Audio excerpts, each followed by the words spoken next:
this computer. Okay, so this is our this is probably our last whiteboard meeting actually, or close to that.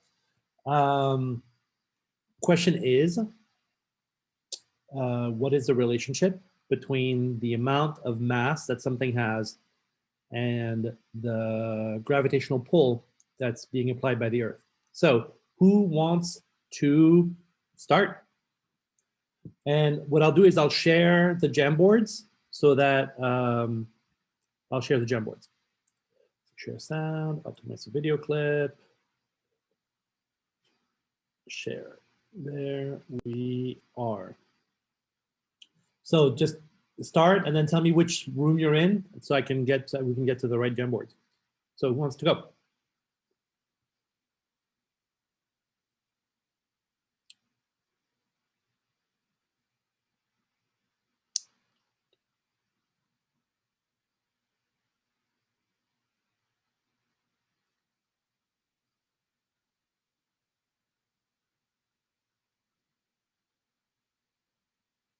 Natalia wants to go. Thank you, Natalia. What room? Oh, we're room 1. Yeah, room 1? Okay. So we found out that like the more mass, so as mass increases, the gravitational force also increases. And then with like a line going upward. And then when there's no mass, there's no gravitational force. Because like they start at the origin. Does everybody agree with that based on their data?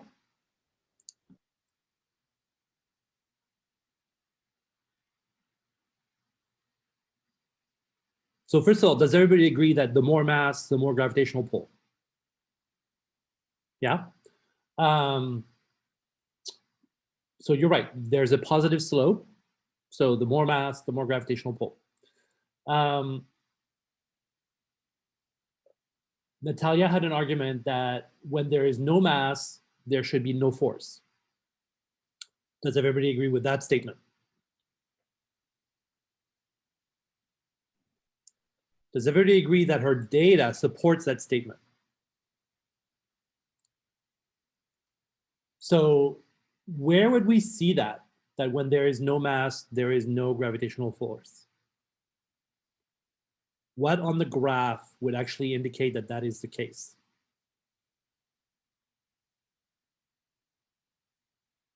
I think maybe at the origin point it says when it's at 0, 0. When the mass is at 0, the Newton's at 0. Yeah, Molly, that's perfect, right?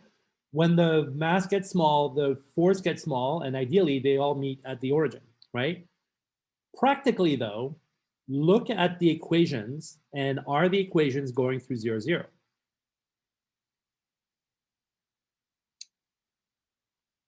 Is that a problem? Or is that something we can deal with? What do you think?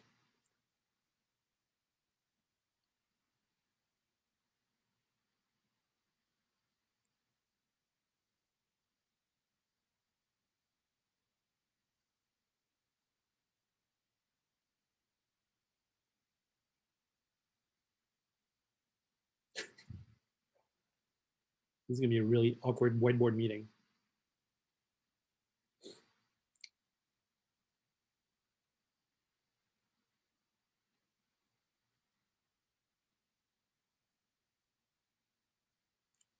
Anybody?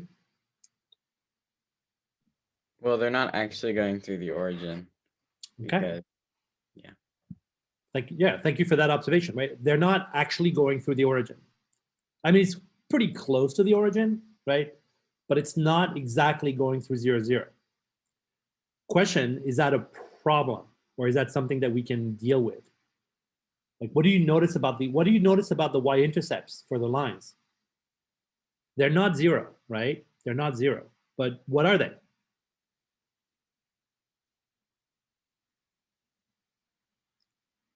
Are they big? Are they small? Are they average? Like, what do you notice? Yeah, Natalia. They're very close to 0, but they aren't 0. Well, they aren't 0, but they're very close to 0. So this is the first time that we're going to see this, where what we're going to say is that the line that best represents the data does not go through 0, 0, although we understand that it ought to, right? Like if everything went to plan, the line should be going through 0, 0, but it's not. And it's not because, well, it's not because there's some little uncertainty in our data, right?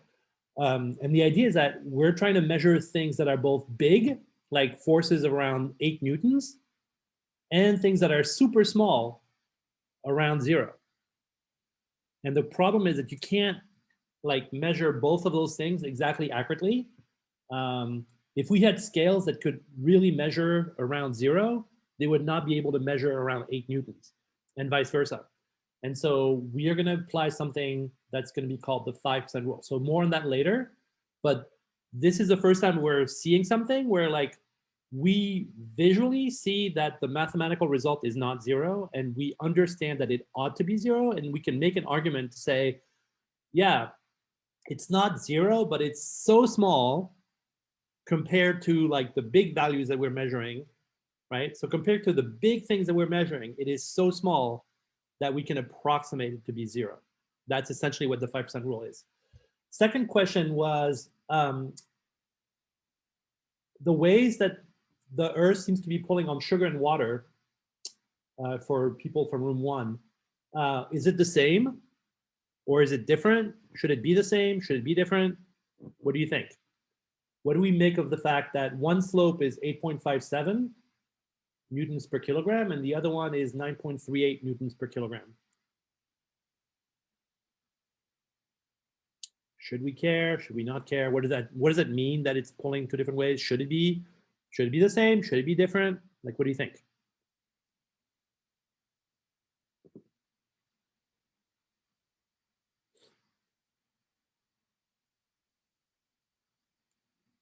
Who else is in room 1?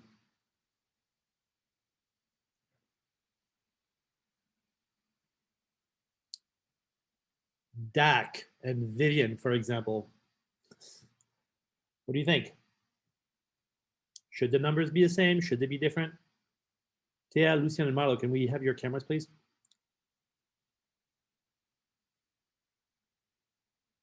I mean, I think they should be different. You think they should be different? Okay, why? Yeah. Just because it's like sugar and water is different. I'm not really sure. Okay. Does that make sense to everybody? Like, what do you think about that? Yeah, Tara. Well, I think it should be different because sugar is much heavier than water, so it's being pulled down more, I guess. Sugar is heavier than water. It should be pulled down more. Okay. Any other thoughts?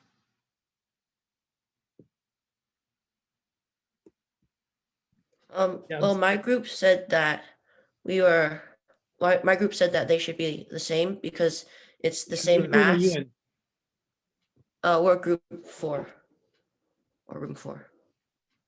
So here's data for room 4. Okay. Timothy, go. So we thought it could be just like human error. So maybe like the density for the beans was like if you search on Google, might be for cooked beans with like all the water and stuff and it's really smushed together. But maybe like the beans in the data could be like without being cooked. So it wouldn't be as dense, which means like they wouldn't have as much weight. But we thought that they like everything should like be the same. Okay. Other people, what do you guys think? Should it be the same or should it be different? We seem to have 2 different camps, right? One argument is that sugar and water have a different density, and so maybe it should pull differently. And then we have the Tim camp who says that the slopes are different, but really we understand that because the way we measured our mass for the beans is probably not right. Because maybe the density was wrong. Because even if we had the right density, maybe it's the density when it's in a powder form, right? Like when you had the beans in your cup, whoever did the beans, like there was a lot of empty space around the beans, right? And was that taken into account when you calculated the volume and the density and the mass? So anyway, but Timothy is saying that it should pull the same. So this is great. We have a disagreement. So let's delve into it. What do we think? Yeah, Elliot.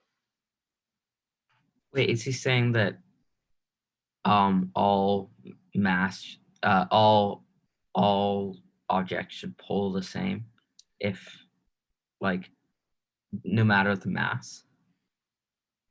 Tim? Is that what you're saying? I'm saying like the Earth should have the same force for like the same mass for like two different objects. Vince? Oh, so like the gravity should like pull the same. Okay. Yeah. All right. Yeah, Vince? So yeah, I agree with Timothy. I think like everything that has the mass of 0.2 should be pulled the same. And everything, yeah. Okay. How does that ring for people who thought that density was different for different things? I think it was Dak who said that different things have different densities. So what, are you convinced, not convinced?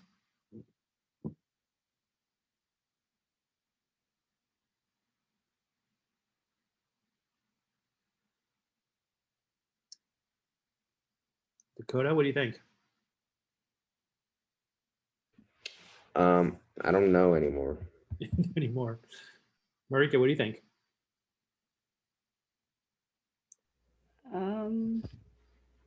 I still don't think that they have the same density. They're two different types of objects. First off, water is liquid too, so that could be something. They clearly have different densities, right? Clearly they have different densities. The question is, should the Earth pull equally hard on two objects that have the same mass, regardless of what the objects are? So if you have exactly 1 kilogram of flour and 1 kilogram of water and 1 kilogram of dirt and 1 kilogram of like ground steak, should the Earth pull down on all these objects the same way with the same force or not? Because they all have different densities.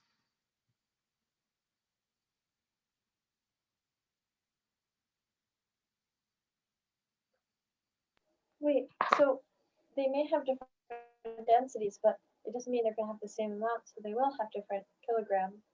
I mean, they will have all the same kilogram amount, so I think that they'll all be pulled on the same, right? Molly, you're correct. Like if we don't have the same mass of objects, then for sure we're going to have different forces, right? Because we have seen on all the graphs that increased mass, increased force. So violent agreement that we have to compare things that have the same mass. But assuming that I get a bunch of samples, dirt, ground beef, beans, water, sugar, and let's say that I have exactly 1 kilogram of each, right? Somehow I managed that. I have exactly 1 kilogram of each.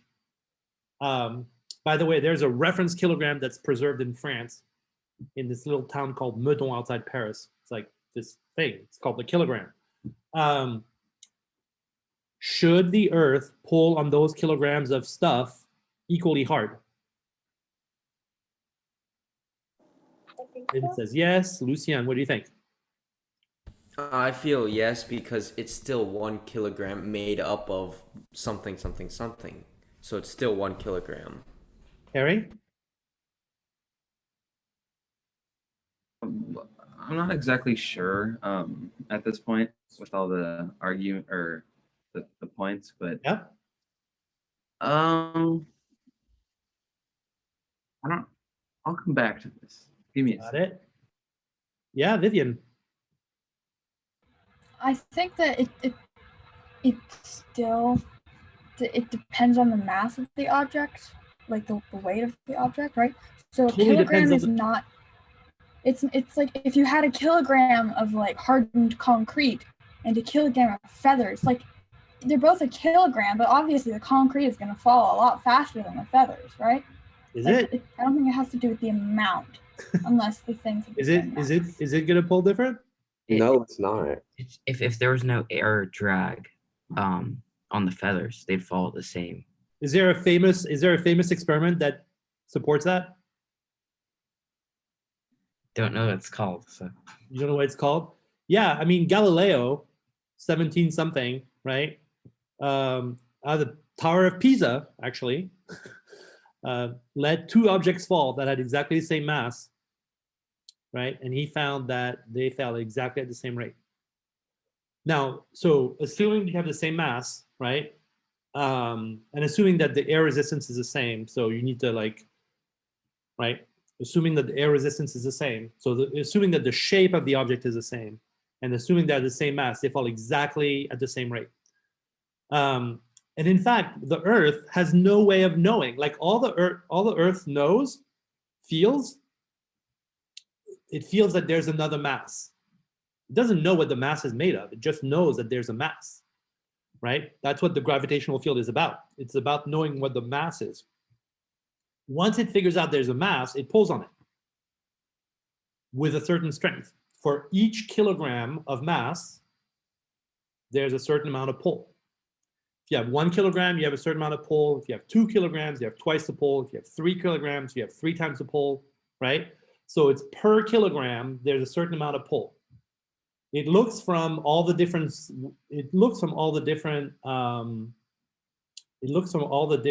places that it's like, 9.38, 11.6, 10, 9.38, right? 8.57. So somewhere in that range. The magical number is 9.81. Okay, the magical number is 9.81, and that is called the gravitational field strength, right? That is how hard the Earth is pulling on 1 kilogram of stuff, right? That's called, and we call that little g. That has a symbol, it's called little g, okay? So, yeah? Sorry, 9.81 is the gravitational what? The gravitational field strength. So let's see if I can let's see, I'm gonna stop sharing. First of all, I'm gonna stop videotaping.